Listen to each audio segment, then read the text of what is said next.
Are the injustices and unfairnesses that one faces in one's life a result of their past karma? Or do you want fair life or fantastic life? You must decide.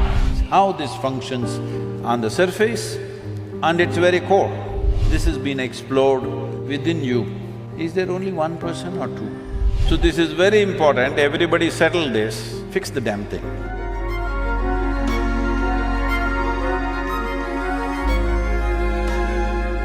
How much of one's life is a result of their past karma?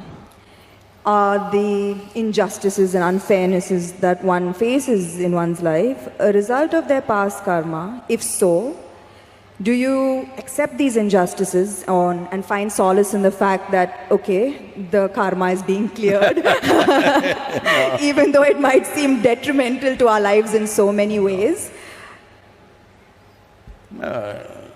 Samantha, you're old enough for this. I'm not saying you're old, I said you're old enough. Do you still expect the world to be fair to you? That's why I'm asking this question. Can I blame it on my past karma is what I'm asking. I want the world to be fair to me is a schoolgirl question. By now you should know the world is not fair. It will not be fair to you. But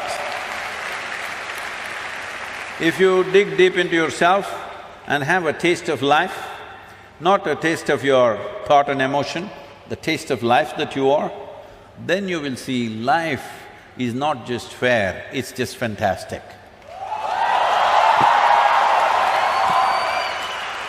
So, do you want fair life or fantastic life? You must decide.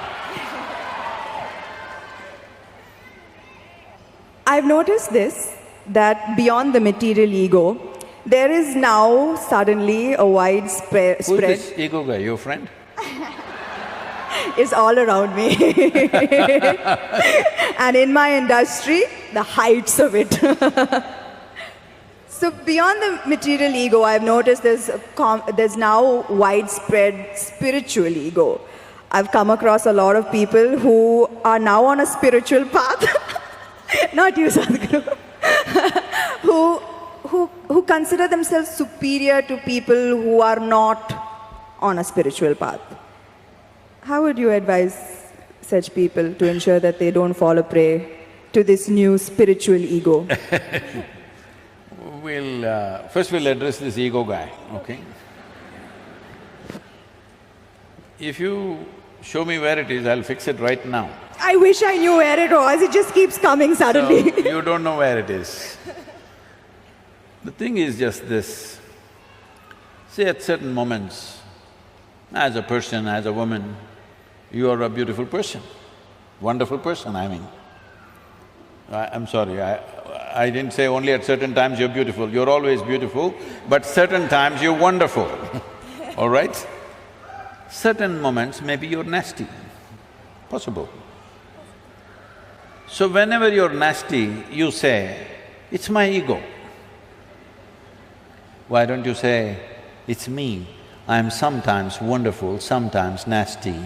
If you see this, naturally nastiness will go down.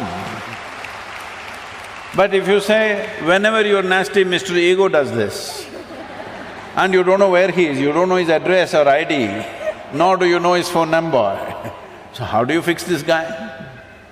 So everybody has this going in their life because this is spiritual jargon without being spiritual is all over the place, particularly in India, because we have, 15, 20,000 years of spiritual history, so we know all the words. We know what Atma, Paramatma, this one, that one, Ahankara, everything we know, words only. Words only, noted. So we can just throw words like this and confuse the Western population quite a bit. Because if you come here, they'll say Mukti, Shakti, this one, that one, all kinds of things. I know a lot of people who've gone and set up spiritual centers in the West, particularly in America, because they just know one chant, just one chant. Okay, Asatoma Sadgamaya, with this they run the whole thing. So unfortunately, spirituality in some ways it's come there. It's come there because there is need in the society, there is not enough source. Because of that, people are manufacturing this here and there. This happened, a few years ago, 16 years ago. And I was in United States, and then somebody in the office, our office, told me, Sadhguru, did you know every day 100,000 people are typing out the word spiritual? I said, is that so? Type it out and see what comes out.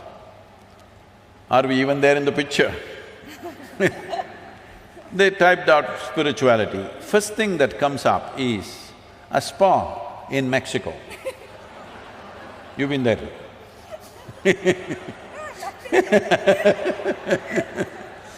And the next thing that comes out is a call girl in Northern California.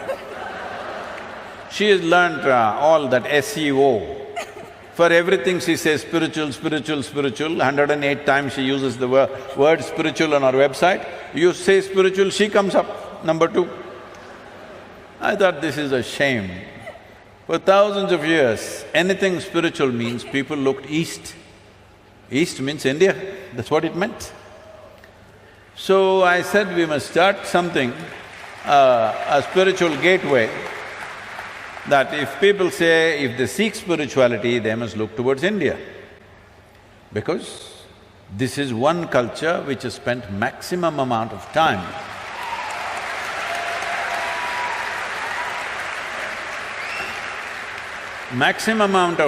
exploring human consciousness and the mechanics of what a human being is, how this functions on the surface and its very core. How does this function? What can we do about it? This has been explored. I'm not saying this out of my Indian origin, I'm saying this after looking at the world closely, that nowhere else has it been looked at like this. So, I said, we must start a spiritual gateway, India, the spiritual gateway. I must tell you this, till about 15 years ago, I had not met a single guru in this country. I just did not meet, I was just busy doing my own work. I never thought I had to go and look for somebody, I had never been to any other ashram anywhere. And then I thought, okay, let me make an attempt, then I started making phone calls. They all received my call pretty well, and then I started visiting some people and started putting together. We had one meeting with 125 gurus. We made this thing that nobody talks about their philosophy. You keep your philosophy, this is just a meeting. This is just about how to enhance your ashram or your yoga center, whatever you have, how to enhance the quality. We will teach you management, we will teach you branding, we will teach you how to make a website, we will teach you how to present yourself to international community. Your philosophy, we don't touch, you don't touch mine, I don't touch yours, you do your own thing. Because that is the beauty of this culture, that it can exist in hundreds of forms, thousands of forms, and it's okay with us. So when I went about doing this, well, I met many wonderful people, but at the same time, at least 60 to 65%, it hurts me to say this, I found that if I walk into an airport or a golf course, I meet better men than in the so-called spiritual centers. Because it's full of jargon, no heart, no depth, no profoundness, simply one chant, one nonsense, one philosophy that they read somewhere. It's going on like this. This needs to change. So to bring this profoundness to people, as people get closer to me, I get harder and harder and harder. Those who are very close to me, I am bloody cruel. Yes, because just to bring integrity into spirituality is so hard. Because the moment they get spirituality, little, like you said, you're calling it spiritual ego, I call it spiritual airs. They get spiritual airs, air bubbles get in their head. Suddenly they start acting funny, they start saying things that don't exist, they start talking about nonsense that nobody understands. If you speak something, whatever nonsense you speak, people in front of you must understand, otherwise why the hell are you speaking? Because the purpose of speech is to make somebody understand what you're saying. No, if I say something that you don't understand, I become big, you become small. This is rubbish. This is going on for too long. So, this whole spirituality as a thing, unfortunately, has fallen on bad times, but slowly it is rising because people's longing is increasing. I must tell you this, 40 years ago when I first started the programs, in our engineering programs, in various different forms, 85% of the people used to come to the programs only for health problems. Only 12–15% came to know something. Today, over 90% of the people come because they want to know something, experience something. Only 8 to 10%.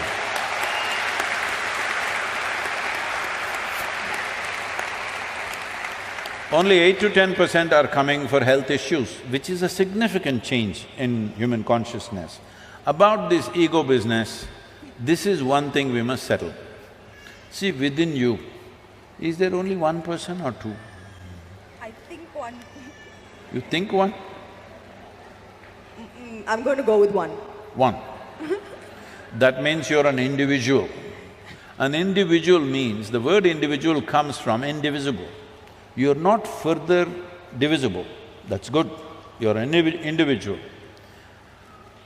If you are two, then you're either schizophrenic or possessed, psychiatrist or exorcist. Either a psychiatrist or an exorcist has to come. So this is very important, everybody settle this, that don't talk about Atma, Paramatma, ego, this one, that one. You are an individual. What kind are you? Are you a wonderful one or a nasty one? Fix the damn thing.